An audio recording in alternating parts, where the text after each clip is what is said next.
O, ayan mga kaibigan, naghuhukay sila ng ginto. Malalim na ang kanilang nahuhukay. Lumalabas na yung ulo ng ginto. Malapit na.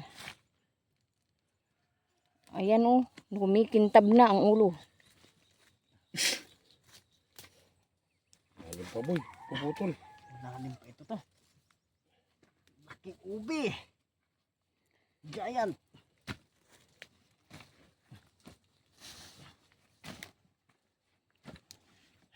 Ayan o, ayan o, ayan o. Ayan o, ang lalim na ng kanilang nahuhukay. Ayan na. May buhok-buhok ang kanilang ginto. Paknot man ang naghuhukay. Sabi na. Isang buo lang, bakit hindi yan nagsanga-sanga? Ito yung ubi na tunay. Hindi yung ano, hindi yung tamaro. Ano tamaro? Dalawang klase kasing Yung ubi. puti? Oo. Yan ay tubo lang yun, hindi yung tinatanim. Ubi talaga yan eh. Ito yung tunay na ubi.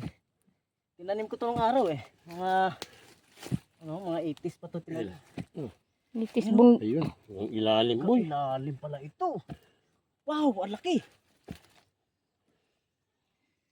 malaki daw ang kanilang ginto. Ay! Adto! Na-slice na. Gagyan mo rin, laman na pala yan.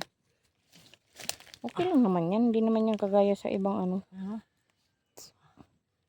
Hanggang dito pala ito.